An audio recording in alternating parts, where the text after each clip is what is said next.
Hello students, আমি তোমাদের teacher, তোমাদের টিউটর রুদ্রজ্যোতি চক্রবর্তী। এবং আজকে আমরা পড়তে চলেছি ক্লাস 7-এর ইতিহাসের পঞ্চম অধ্যায় মুঘল সাম্রাজ্য। দেখো, আমি এখানে তোমাদের প্রথম আমাদের যে পাঠ্য বইটা, এই পাঠ্য বইটাকে ভালো করে বোঝাবো।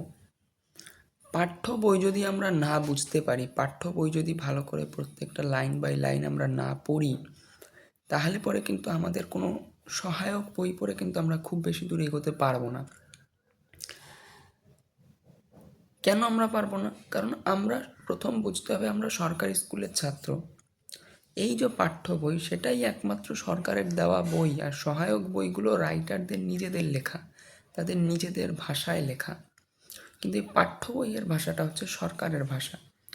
তাই যখনই আমরা পাঠ্য বই ভালো করে পড়ব, পাঠ্য বইয়ের ভাষা আমরা খাতায় লিখব, তখন সরকারি স্কুলের পরীক্ষায় বেশি নম্বর পাওয়া সম্ভব হবে।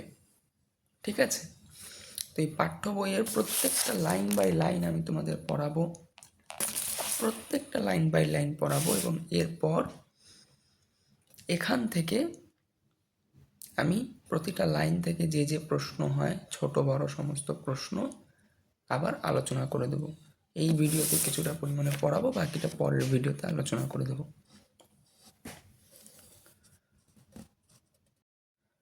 চলো, প্রথম অংশে আমরা শুরু করি মুঘল সাম্রাজ্য। আর বেশি কথা না বলে আমরা আমাদের পাঠ্য বিষয়ে ঢুকে পড়ি। মুঘল সাম্রাজ্য পঞ্চম অধ্যায়, সপ্তম শ্রেণীর ইতিহাস বইয়ের পঞ্চম অধ্যায়। তো এখানেই 69 পাতায় প্রথমে লেখা রয়েছে মুঘল কারা।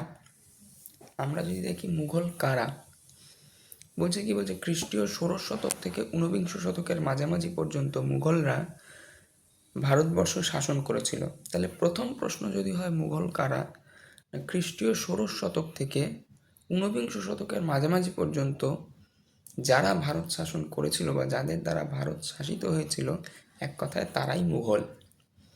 তারপরে কি বলছে, অবশ্য খ্রিস্টীয় অষ্টাদশ শতক থেকে তাদের ক্ষমতা অনেক কমে গিয়েছিল। ভারতবর্ষে বিভিন্ন জাতির বাস, সেখানে এত বছর ধরে শাসন পরিচালনা করা খুবই কঠিন। মুঘলরা দক্ষতার সঙ্গে সেই কাজ চালিয়েছিল। একদিকে মঙ্গল নেতা চেঙ্গিস খান এবং অন্যদিকে তুর্কি নেতা তৈমুর লংয়ের বংশধরদের আমরা মুঘল বলে জানি। তাহলে এই মুঘলদের যে বংশের পরম্পরা, সেই পরম্পরাটা কি আছে? বলছে একদিকে এরা মঙ্গল হচ্ছে একটা বিশেষ জাতি, মঙ্গোলিয়ান জাতি। এই মঙ্গোলিয়ান জাতির যিনি সর্বোচ্চ নামকরা নেতা আজও পর্যন্ত রয়েছেন, অতীতে ছিলেন, এবং যার কথা আমরা সকলেই জানি, চেঙ্গিস খান। অত্যন্ত অত্যাচারী ছিলেন, যুদ্ধপ্রবণ, যুদ্ধপ্রিয় ছিলেন। এবং তুর্কি নেতা তৈমুর লং, তিনিও ছিলেন, তাকে লং বলা হতো কারণ যুদ্ধে ওনার একটা পা খোঁড়া হয়ে গিয়েছিল, উনি ল্যাংড়া ছিলেন, সেই কারণে ওনাকে লং বলা হতো। তৈমুর লংও ছিলেন অত্যন্ত দাপটি একজন নেতা। তো একদিক থেকে মঙ্গল নেতা চেঙ্গিস খান এবং অন্য দিক থেকে তুর্কি নেতা তৈমুর লংয়ের বংশধরদের আমরা মুঘল বলে জানি। মুঘলরা চেঙ্গিস খান এবং তৈমুর লংয়েরই বংশধর। মুঘলরা তৈমুর লংয়ের বংশধর হিসেবে গর্ববোধ করত। তারা নিজেদের তৈমুরীয় বলে ভাবত, বরং চেঙ্গিস খানের প্রতি তাদের শ্রদ্ধা একটু কম ছিল। ভারতবর্ষের প্রথম মুঘল বাদশাহ ছিলেন জহিরুদ্দিন মোহাম্মদ বাবর, যাকে আমরা বাবর বলে চিনি। কতদিন পর্যন্ত ছিলেন? 1526 থেকে 1530 খ্রিস্টাব্দ পর্যন্ত ছিলেন। ঠিক আছে, এইবারে আমরা আসি একটু তৈমুর লংয়ের কথায়। এই যে নিচের দিকে লেখা তৈমুর লংয়ের কথায় একটু আসি। তৈমুর লং কে ছিলেন? বলছে যে 1398 খ্রিস্টাব্দে তৈমুর লং উত্তর ভারত আক্রমণ করেন। তাই মুঘলরা মনে করত যে উত্তর ভারতে তাদের শাসনের অধিকার আছে। তাহলে এইটা কিন্তু একটা কোশ্চেন, যে তৈমুর লং কত খ্রিস্টাব্দে উত্তর ভারত আক্রমণ করেন? 1398 খ্রিস্টাব্দে। 1398 খ্রিস্টাব্দে তৈমুর লং উত্তর ভারত আক্রমণ করে। তাই মুঘলরা মনে করত যে উত্তর ভারতে তাদের শাসনের অধিকার আছে, যেহেতু তারা নিজেদের তৈমুর লংয়ের বংশধর হিসেবে তারা গর্ববোধ করত। এবং তৈমুর লং 1398 খ্রিস্টাব্দে উত্তর ভারত আক্রমণ করেন। তাই উত্তর ভারতে মুঘলরা মনে করত, জহিরুদ্দিন মোহাম্মদ বাবর সহ সমস্ত মুঘলরা মনে করত উত্তর ভারতে তাদের শাসনের নৈতিক অধিকার আছে, তারা উত্তর ভারত শাসন করার অধিকারী, কারণ তাদের পূর্বপুরুষ বহু পূর্বেই উত্তর ভারত আক্রমণ করেছে।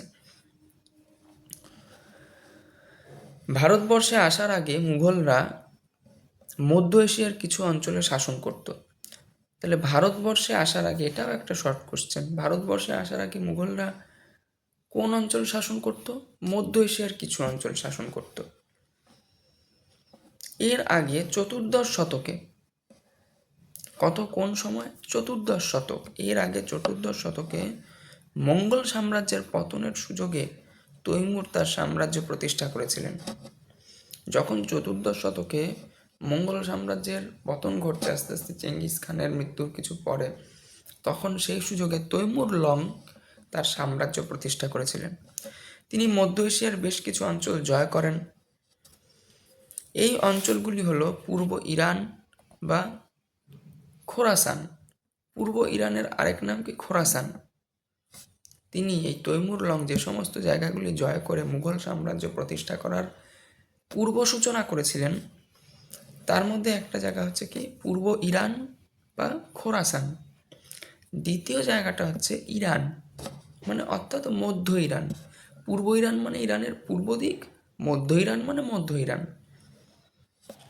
ইরাক এবং তুরস্ক ও কিছু জায়গা, তাহলে ইরান, ইরাক, তুরস্ক ও খোরাসান এর কিছু কিছু জায়গা জয় করে তৈমুর লং মুঘল সাম্রাজ্য প্রতিষ্ঠার পূর্ব সূচনাটা তিনি করে দিয়ে গিয়েছিলেন। এর প্রধান কারণ ছিল, এবার বলছে যে খ্রিস্টীয় পঞ্চদশ শতকে তৈমুরীয় শাসকদের ক্ষমতায় কিছুটা ভাটা পড়ে। খ্রিস্টীয় চতুর্দশ শতকে তারা শাসন ক্ষমতা শুরু করলো, কিন্তু আমরা দেখতে পাচ্ছি তার মাত্র 100 বছর পর খ্রিস্টীয় পঞ্চদশ শতকে তাদের যে শাসন ক্ষমতা, সেই শাসন ক্ষমতায় কিছুটা পরিমাণে ভাটা দেখা যাচ্ছে। তার কারণ কি? একটা তো কারণ থাকে, একটা সাম্রাজ্য উত্থানেরও কারণ থাকে, একটা সাম্রাজ্য পতনেরও কারণ থাকে। সেই কারণটা কি? বলছে এর প্রধান কারণ ছিল তাদের বংশধরদের মধ্যে সাম্রাজ্য বিভক্ত করার রীতি। তো এর প্রধান কারণটা ছিল কি, তার যে বংশধর মানে তৈমুর লংয়ের যে বংশধর, তাদের মধ্যে যে রীতিনীতিতে, যেমন আমাদের মধ্যে বাবার সম্পত্তি পাওয়ার রীতিনীতি কি না, প্রত্যেকটা সন্তান বাবার সম্পত্তি সমান ভাগ পায়। এরকম তার সময় তিনি তো রাজা ছিলেন, তিনি তো নীতি নির্ধারণ করতেন, তিনি বাদশাহ ছিলেন। তো তার যে সাম্রাজ্য বিভাগের যে নীতি, সেই নীতিতে যে ভ্রান্ত ধারণা ছিল, কিছু ভুল ভ্রান্তি ছিল তার, সেই ভুলগুলোই হচ্ছে তার সাম্রাজ্য ভেঙে পড়ার অন্যতম কারণ।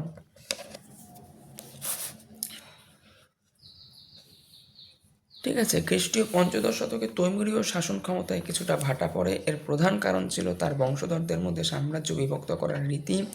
1494 খ্রিস্টাব্দে তৈমুরীয় বংশধর বাবর মাত্র 12 বছর বয়সে ফরগনা প্রদেশের শাসনভার পান। মাত্র 12 বছর বয়সে ফরগনা প্রদেশের, অর্থাৎ ফরগনা একটা জায়গা, প্রদেশ মানে হচ্ছে একটা অঞ্চল, একটা রাজ্য, ফরগনা প্রদেশের শাসনভার পান। পরবর্তীকালে মধ্য এশিয়ার রাজনীতিতে উজবেক এবং মধ্য এশিয়া, কোথাকার কথা বলছে? মধ্য এশিয়া, অর্থাৎ আমাদের এশিয়া মহাদেশে যে মধ্যভাগ, আমরা যে ভারতবর্ষে থাকি, ভারত কোথায় অবস্থিত? দক্ষিণ পূর্ব এশিয়া, এশিয়া মহাদেশের দক্ষিণ পূর্ব দিকে। জাপান অবস্থিত পূর্ব এশিয়াতে। এরকম এশিয়ার মধ্যভাগে অবস্থিত যে জায়গাটা, সেই জায়গায় বলছে পরবর্তীকালে মধ্য এশিয়ার রাজনীতিতে উজবেক এবং সফাভিদদের মতো সাফল্য না পেয়ে বাবর অবশেষে ভারতবর্ষের দিকে অগ্রসর হন। এবার কথাটা হচ্ছে এই উজবেক কারা এবং সফাভিদ কারা। দেখো পৃষ্ঠার ডান দিকে লেখা রয়েছে সফাবি কারা। সফাবি হচ্ছে বলছে সফাবিরা ছিল ইরানের একটি রাজবংশ। ইরানটা কিন্তু মধ্য এশিয়ারই একটা দেশ। গুগলে তোমরা সার্চ করে দেখতে পারো ইরান বলে। ইরান মধ্য এশিয়ার একটা দেশ। সফাবি ছিল ইরানের একটি রাজবংশ। খ্রিস্টীয় ১৬শ শতক থেকে অষ্টাদশ শতক পর্যন্ত তারা শাসন করেছিল। তাহলে প্রশ্ন আসতে পারে সফাবি কারা?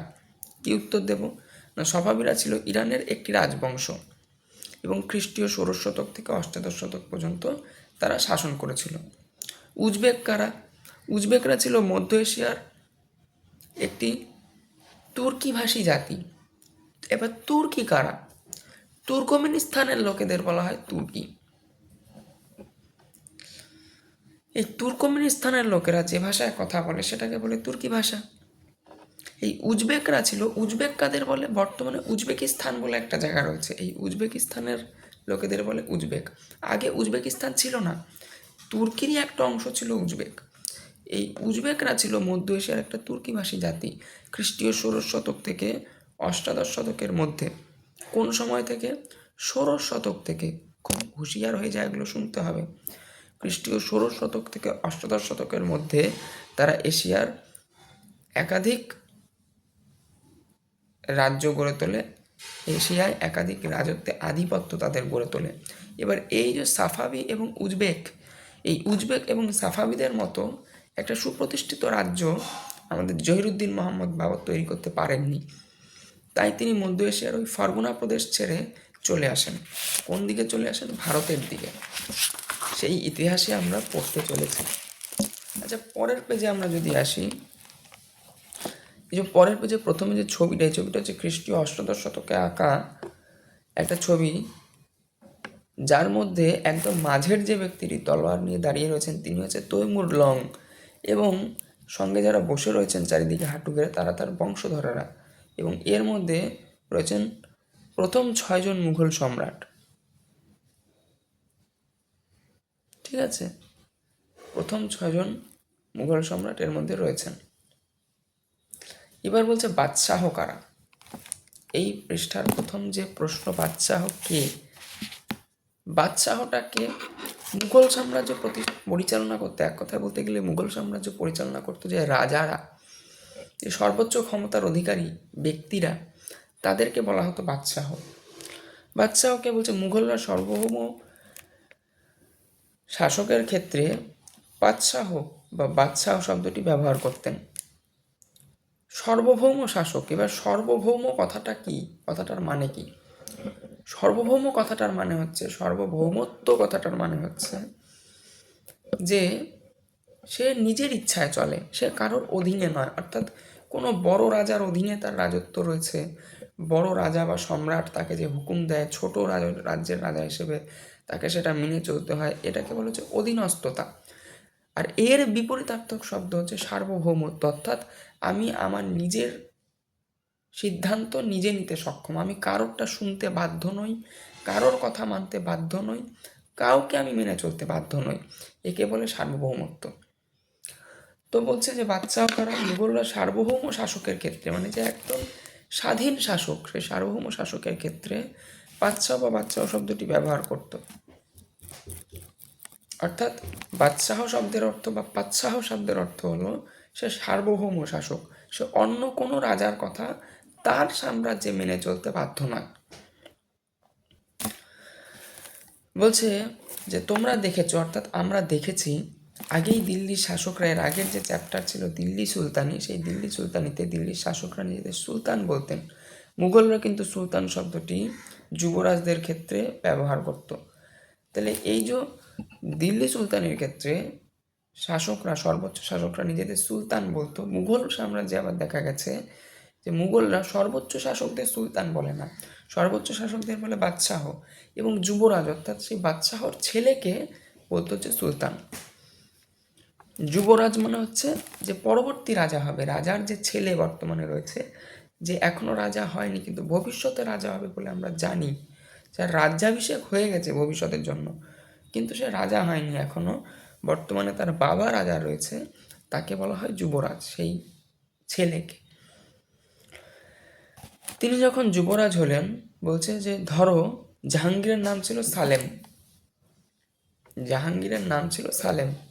জাহাঙ্গীরকে আকবরের ছেলে, বাবর হুমায়ুন, তারপরে আকবরের ছেলে হচ্ছে জাহাঙ্গীর। জাহাঙ্গীরের নাম ছিল সালেম। তিনি যখন যুবরাজ হলেন তখন থেকে বলা হতো সুলতান সালেম। বাদশাহ উপাধি ব্যবহার করে মুঘলরা বোঝাতে চাইল যে তাদের শাসন করার ক্ষমতা অন্য কারোর অনুমোদনের ওপরে নির্ভরশীল নয়। অনুমোদন দেওয়া মানে কি? অনুমোদন দেওয়া মানে হচ্ছে অনুমতি দেওয়া। ধরা যাক বর্তমানে যিনি প্রধানমন্ত্রী হবে, ভোটে মানুষ তাকে জেতায়, জেতার পরে তিনি যে প্রধানমন্ত্রী হবে, এখানে তাকে অনুমোদন দেয় কে? দেয় দেশের রাষ্ট্রপতি।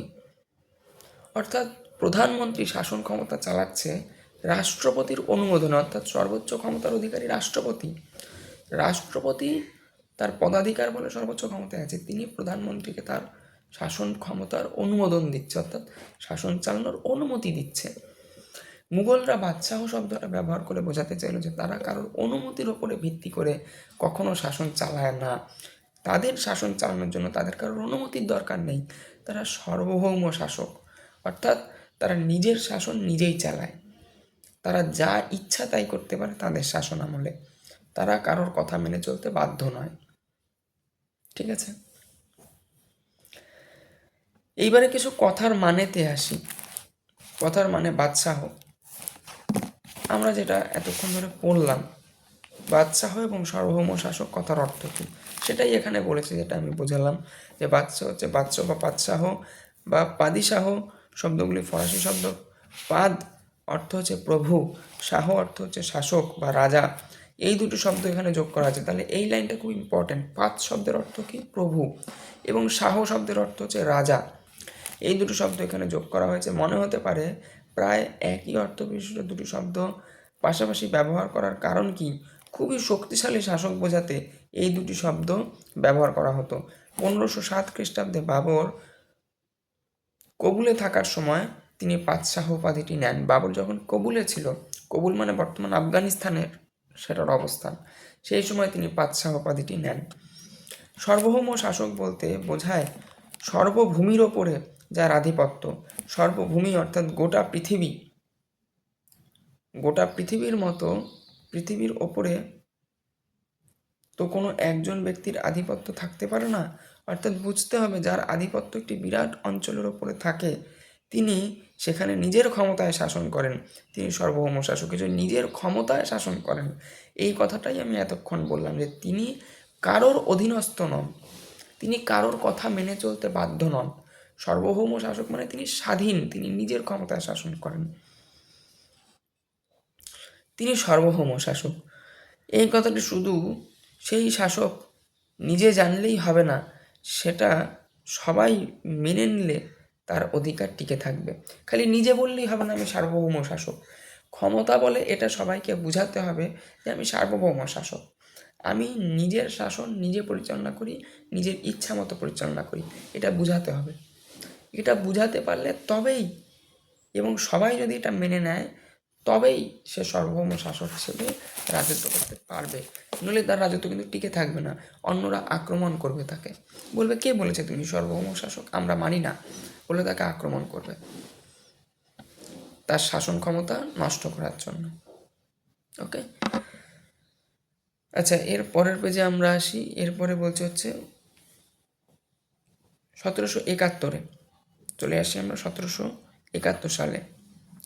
তো মুঘল সাম্রাজ্য স্থাপন ও বিস্তার, তো যুদ্ধ ও মৈত্রী, কী কী যুদ্ধের ওপরে, কী কী মৈত্রীর ওপরে ভিত্তি করে মুঘল সাম্রাজ্য স্থাপিত হয়েছে বা মুঘল সাম্রাজ্যের বিস্তার হয়েছে, এই সমস্ত নিয়ে হচ্ছে আমাদের আলোচনা, একটা বিরাট আলোচনা।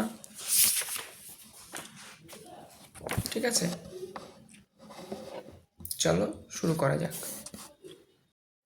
তাহলে এবার আমরা যেটা শুরু করব সেটা হচ্ছে মুঘল সাম্রাজ্যের স্থাপন, বিস্তার,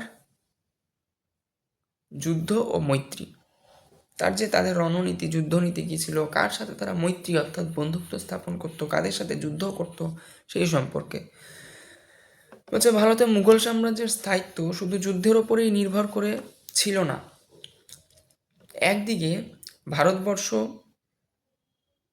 এই ভারতবর্ষের ক্ষমতাশালী রাজনৈতিক গোষ্ঠীগুলির সঙ্গে মুঘলদের সংঘাত হয়েছিল, আবার তাদের সঙ্গে মৈত্রীও হয়েছিল। ভারতবর্ষে যে শক্তিশালী রাজনৈতিক গোষ্ঠীগুলো ছিল, মুঘলরা ভারত আক্রমণ করার আগে তো অন্য কেউ ভারত শাসন করত, তাদের সাথে মুঘলরা আসার পরে শাসন ক্ষমতা দখল করার জন্য কখনো তারা যুদ্ধ করেছিল, যুদ্ধ করে সম্পত্তি নিয়েছিল, আবার কখনো বন্ধুত্ব করে সেই সম্পত্তিতে প্রবেশ করেছিল।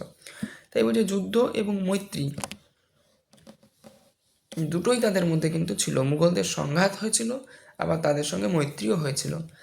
আমরা আগেই জেনেছি যে পানিপথের প্রথম যুদ্ধে অর্থাৎ 1526 খ্রিস্টাব্দে বাবর আফগান শক্তিকে পরাজিত করে, এবং আফগান ছাড়াও এই সময় ভারতে আরও এক গুরুত্বপূর্ণ রাজনৈতিক গোষ্ঠী ছিল, হচ্ছে রাজপুতরা। এই রাজপুত কারা? রাজপুতানা নামক একটা অঞ্চলের জাতিদেরকে, গোষ্ঠীদেরকে রাজপুত বলা হয়। গোয়ালিয়রের দিকে তারা থাকে। গোয়ালিয়রও একটা জায়গা ভারতের। এরা খুবই লড়াকু জাতি ছিল, মারাঠা এবং রাজপুত। এই দুটো প্রজাতি ভারতের খুবই লড়াকু জাতি ছিল। তো এই আফগানদের যে পানিপথের প্রথম যুদ্ধে বাবর পরাজিত করলো, আমরা দিল্লি সুলতানি চ্যাপ্টারে পড়েছি সেটা। এই আফগানরা ছাড়াও কিন্তু আরও দুটো খুব ইম্পর্টেন্ট জায়গা তাদের, মানে ইম্পর্টেন্ট শত্রু তাদের ছিল। একটা হচ্ছে রাজপুতরা, দ্বিতীয় হচ্ছে মারাঠারা। মারাঠাদের মানে সঙ্গে তাদের তখনই সংঘাত লাগেনি, কিছুদিন পরে তাদের সংঘাত লেগেছে। কয়েক বাদশাহর শাসনামল পরে বলা যেতে পারে, যখন দাক্ষিণাত্য অভিযান শুরু হলো বা মুঘলদের দক্ষিণ ভারতের দিকে আসা যখন শুরু হলো, সেই সময় মারাঠাদের সাথে সাথে তাদের সংঘাত লেগেছিল। কিন্তু প্রথমই আফগানদের তাড়ানোর পরেই তাদের সংঘাত লেগেছিল যে রাজপুতদের সঙ্গে। ওই যে রাজপুত শক্তিও বাবরের কাছে পরাজিত হয়। পরবর্তীকালে রাজপুতরা মুঘলদের প্রতি আনুগত্য দেখিয়েছিল। আনুগত্য মানে হচ্ছে মুঘলদের প্রতি তারা মাথা নত করেছিল। এবার হচ্ছে মুঘল রণকৌশল। বলছে পানিপথ ও খানুয়ার যুদ্ধে বাবরের রণকৌশল একদিকে কামান ও বন্দুকধারী সৈন্য ও অন্যদিকে দ্রুতগামী ঘোড়সাওয়ার তীরন্দাজ বাহিনী, এই দুইয়ের যৌথ আক্রমণের ওপরে নির্ভরশীল ছিল। তাহলে কী কী জিনিস ছিল যদি বলা হয় মুঘলের রণকৌশল, এই লাইনটা কিন্তু কোড অ্যান্ড কোড রাখো, অর্থাৎ ব্র্যাকেট করো, খুব ইম্পর্টেন্ট। যে পানিপথ ও খানুয়ার যুদ্ধে, পানিপথের যুদ্ধ এবং খানুয়ার যুদ্ধে বাবরের রণকৌশল একদিকে কামান ও বন্দুকধারী সৈন্য এবং অন্যদিকে দ্রুতগামী ঘোড়সাওয়ার তীরন্দাজ বাহিনী, এই দুইয়ের যৌথ আক্রমণের ওপরে নির্ভরশীল ছিল। তাহলে কি ছিল? একদিকে ছিল হচ্ছে কামান এবং বন্দুকধারী সৈন্য, এবং অন্যদিকে ছিল দ্রুতগামী ঘোড়সাওয়ার মানে হচ্ছে ঘোড়ায় চড়া সৈন্য, দ্রুতগামী ঘোড়সাওয়ার এবং তীরন্দাজ বাহিনী, এই দুইয়ের যৌথ আক্রমণের উপর নির্ভরশীল ছিল। ঘোড়সাওয়ার বাহিনীর একটা অংশ শত্রুপক্ষকে দুই পাশ আর পিছন থেকে আক্রমণ করত, এবং কামান ও বন্দুকধারী সৈন্যরা সামনে থেকে গুলিবর্ষণ করত। একই সাথে এই দুই রকম আক্রমণে শত্রুপক্ষ যখন দিশাহারা, তখন বাকি ঘোড়সাওয়াররা সামনে থেকে আক্রমণ করে তাদের ছত্রভঙ্গ করে দিত, অর্থাৎ তাদের ছন্নছাড়া করে দিত। এই রণকৌশল ব্যবহার করে তুরস্কের অটোমান তুর্কি সেনাবাহিনী 1514 খ্রিস্টাব্দে চলদিরানের যুদ্ধে পারস্যদের রাজশক্তি সাফাবিদের সেনাবাহিনীকে পরাস্ত করে। আবার অটোমানদের কাছে শিখে এই রণকৌশল অবলম্বন করে 1528 খ্রিস্টাব্দে জামের যুদ্ধে সাফাবিরা উজবেকদের হারিয়ে দেয়। তাহলে আমরা কি দেখতে পাচ্ছি? আমরা দেখতে পাচ্ছি যে তুরস্কের অটোমানদের এই রণকৌশল ব্যবহার করে তুর্কি সেনাবাহিনীকে 1514 খ্রিস্টাব্দে চলদিরানের যুদ্ধে পারস্য দেশের রাজশক্তি সাফাবিদের সেনাবাহিনীকে পরাজিত করে। কারা? তুরস্কের সেনাবাহিনী চলদিরানের যুদ্ধে কাদের পরাজিত করে? না, পরাজিত করা হচ্ছে পারস্যের রাজশক্তিকে 1514 খ্রিস্টাব্দে। আবার 1528 খ্রিস্টাব্দে অটোমানদের কাছ থেকে এই রণকৌশল শিখে সেটা অবলম্বন করে জামের যুদ্ধে সাফাবিরা উজবেকদের হারিয়ে দেয়। সাফাবি জাতি উজবেক জাতিকে হারালো কবে? 1528 খ্রিস্টাব্দে। আর তুরস্কের অটোমানরা চলতি রানের যুদ্ধ করে পারস্যের রাজশক্তিকে হারালো কবে? 1514 খ্রিস্টাব্দে। এই সালগুলো কোন সালে কি হয়েছে সেটা কিন্তু খুব ইম্পর্টেন্ট, গল্পের মতো শোনাটা। এবার হচ্ছে এক নজরে বাবরের দুটি গুরুত্বপূর্ণ যুদ্ধ, ঠিক আছে। প্রথম হচ্ছে খানোয়ার যুদ্ধ, বাবরের আমলের অত্যন্ত গুরুত্বপূর্ণ দুটো যুদ্ধের মধ্যে প্রথম হচ্ছে খানোয়ার যুদ্ধ, দ্বিতীয় হচ্ছে ঘরঘরার যুদ্ধ। খানোয়ার যুদ্ধতে কি হয়েছিল বলছে যে মেওয়ারের রানা সংগ্রাম সিংহ অর্থাৎ রানা সাং রাজপুতদের নেতৃত্ব দেন। বাবরের বিরুদ্ধে লড়েছিল কারা? রাজপুতরা, মুঘলদের বিরুদ্ধে লড়েছিল রাজপুতরা। মেওয়ারের রানা সংগ্রাম সিংহ রাজপুতদের নেতৃত্ব দেন। যুদ্ধ শুরু হওয়ার আগে বাবর মুঘল যোদ্ধাদের বলেন যে এই যুদ্ধ তাদের ধর্মের লড়াই, তারা হলেন ধর্মযোদ্ধা বা গাজী। আসলে এভাবে তিনি সকলকে জোটবদ্ধ করার চেষ্টা করেছিলেন। আবার উত্তর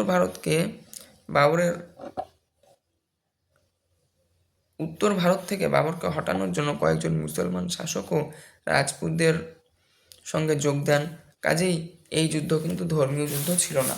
তাহলে এক কথায় যদি প্রশ্ন আসে খানোয়ার যুদ্ধ কি ধর্মীয় যুদ্ধ ছিল? উত্তরটা হচ্ছে না, খানোয়ার যুদ্ধ কিন্তু ধর্মীয় যুদ্ধ ছিল না। বাবর কেবলমাত্র তার সৈন্যবাহিনীকে শক্তিশালী করার জন্য, তাদের মানসিক শক্তি বৃদ্ধির জন্য ঈশ্বরের নামে, আল্লাহর নামে তাদের ফুসলিয়েছিল, যে এটা ছিল তাদের ধর্মীয় যুদ্ধ। যেহেতু এই যুদ্ধে বিপরীত দিকে যে নেতৃত্ব দিচ্ছেন তিনি ইসলাম ধর্মী নন, অন্য ধর্মাবলম্বী, এটা তো মেওয়ারের রানা সংগ্রাম সিংহ। তাই বাবর তার সেনাদের বলেন যে এটা ধর্মীয় যুদ্ধ এবং তারা হলো সবাই ধর্মযোদ্ধা বা গাজী। ইসলাম ধর্মে যারা ধর্মের জন্য, ধর্মকে রক্ষার জন্য যুদ্ধ করে তাদের বলে গাজী।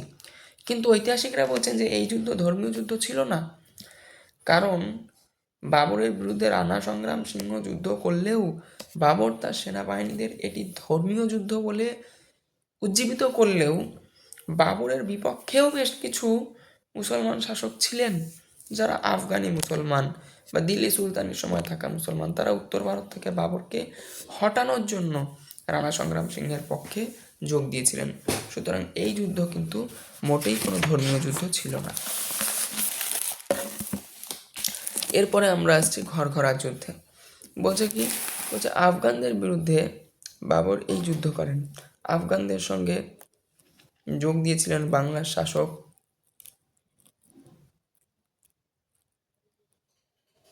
নসরত শাহ। এই যুদ্ধে জিতলেও বাবর বিহারে পাকাপাকি অধিকার কায়েম করতে পারেনি। তো এই আফগানদের সঙ্গে যোগ দিয়েছিলেন কে? বাংলার শাসক নসরত শাহ। তিনিও কিন্তু একজন মুসলমান ছিলেন, কিন্তু এই যুদ্ধে বাবর জিতেছিল ঠিকই, কিন্তু বিহারে তিনি পাকাপাকিভাবে তার অধিকারটা ঠিক কায়েম করতে পারেনি। এবার বলছে মুঘল অধিকার নীতি, মুঘলদের উত্তরাধিকার নীতি। বলছে বাবরের সঙ্গে তার সামরিক অভিজাতদের পারিবারিক এবং বংশধরদের যোগ ছিল। শাসক শ্রেণীর সঙ্গে অভিজাতদের এই যোগ মুঘল শাসনের অন্যতম ছিল। বাবরের সঙ্গে তার সামরিক অভিজাতদের পারিবারিক এবং বংশগত যোগ ছিল। কিরকম যোগ ছিল? পারিবারিক যোগ এবং বংশগত যোগ।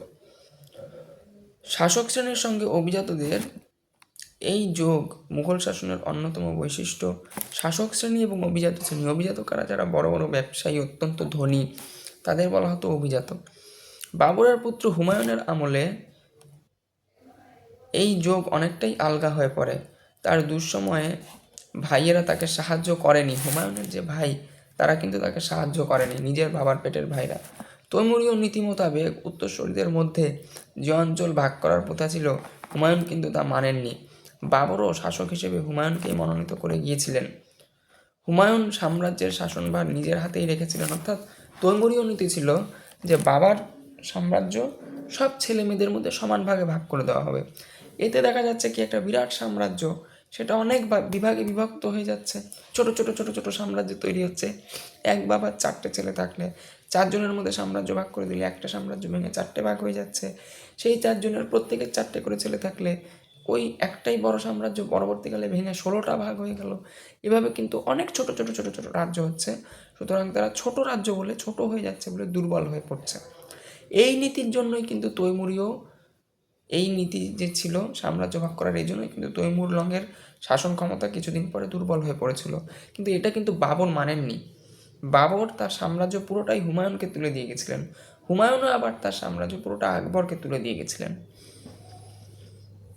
তো হুমায়ুন সাম্রাজ্যের শাসনভার নিজের হাতেই রেখেছিলেন। ভাইদের কেবল কিছু অঞ্চলের দায়িত্ব দিয়েছিলেন, তাদের স্বায়ত্ত শাসন দেননি, স্বাধীনভাবে শাসন করতে দেননি, শুধু কিছু অঞ্চল দেখাশোনার দায়িত্ব দিয়েছিলেন। সরাসরি শাসনের দায়িত্ব না পাওয়ার জন্য তারও সাম্রাজ্য রক্ষা করার তাগিদ অনুভব হয়নি। তো তারাও সাম্রাজ্য রক্ষা করার তাগিদ অনুভব করেনি। বলছে তাদের যেহেতু কেবলমাত্র দায়িত্ব দিয়েছিল, সরাসরি সাম্রাজ্য দেয়নি, তাই তারাও কিন্তু তাদের যে সাম্রাজ্য রক্ষা করার যে তাগিদ সেটা কিন্তু অনুভব করেননি। তাই শেষমেশ একজোট হয়েও আফগানদের বিরুদ্ধে মুঘল বাহিনী জয়ী হতে পারেনি। বাবরের প্রার্থনা। তো এবার একটা টুকরো কথায় আসি, একটা মানে ছোট্ট কথা। এতক্ষণ আমরা যেটা পড়লাম সেটা হচ্ছে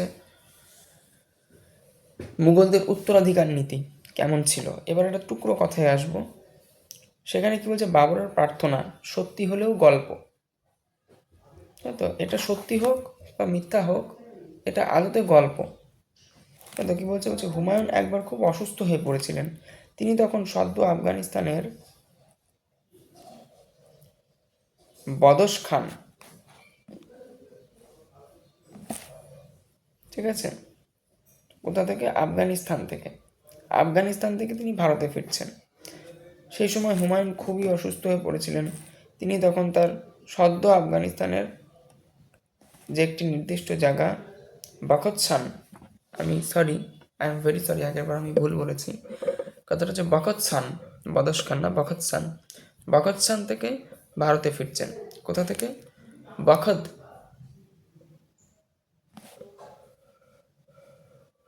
বখতসান বা কোথাও কোথাও বদখসানও বলা হয়। তো বদখসান বা বখতসান, তো বদখসান থেকে তিনি ভারতে ফিরছেন। বাবরের কাছে হুমায়ুনের অসুস্থতার খবর পৌঁছলো। তিনি খুবই চিন্তিত হয়ে পড়েন।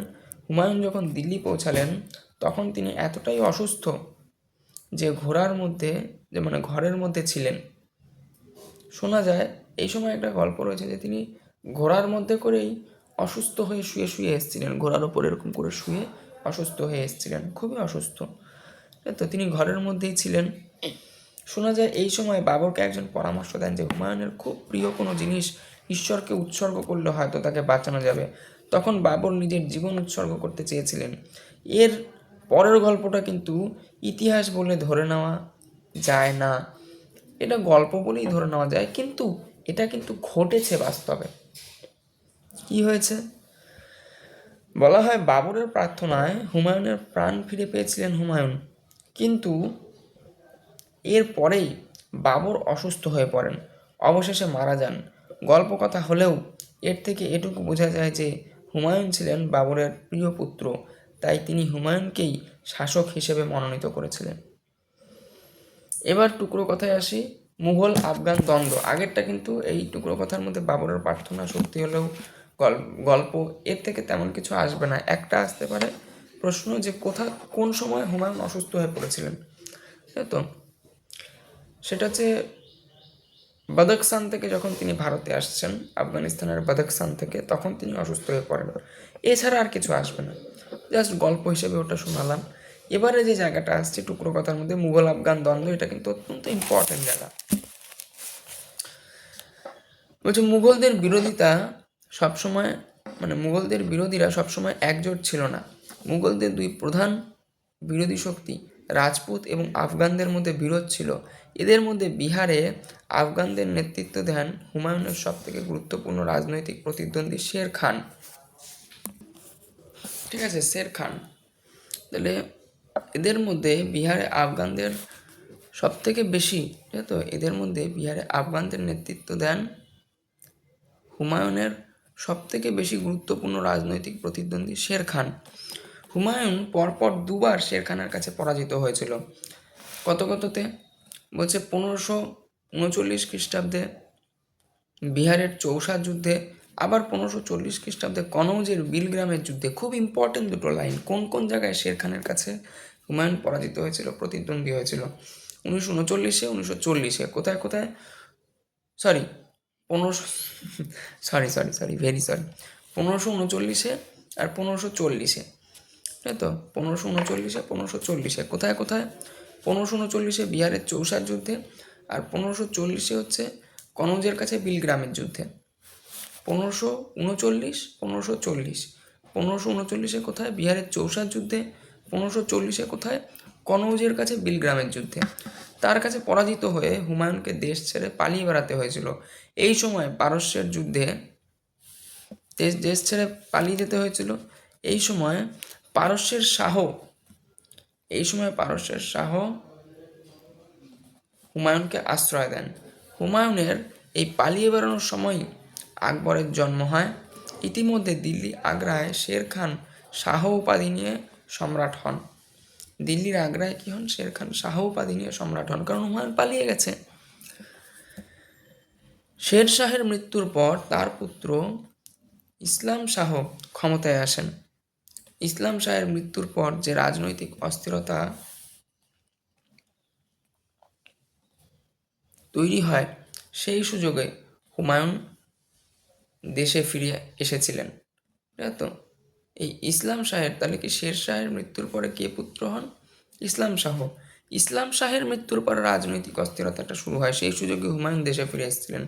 কিন্তু খুব বেশি দিন হুমায়ুন শাসন করতে পারেননি। দিল্লির পুরনো কেল্লার পাঠাগারের সিঁড়ি থেকে পড়ে গিয়ে হুমায়ুনের মৃত্যু হয়। ঠিক আছে, এবার আজকের আমাদের যে মানে শেষ টপিক, আজকে এটুকুই পড়াবো, সেখানে আসছি, সেটা হচ্ছে শের শাহের সংস্কার। শের শাহের রাজত্বকাল ছিল মাত্র 5 বছর, 1540 থেকে 1545 খ্রিস্টাব্দ। এই সময় শের শাহ সংস্কার করেন। কী কী সংস্কার তিনি করেছিলেন? বলছে শের শাহের প্রশাসনিক ব্যবস্থা, বলছে রাজস্ব ব্যবস্থা, বলছে জনহিতকর কাজের সঙ্গে সুলতান আলাউদ্দিন খিলজি ও সম্রাট আকবরের শাসন ব্যবস্থার অনেকটা মিল ছিল। শের শাহের যে প্রশাসনিক ব্যবস্থা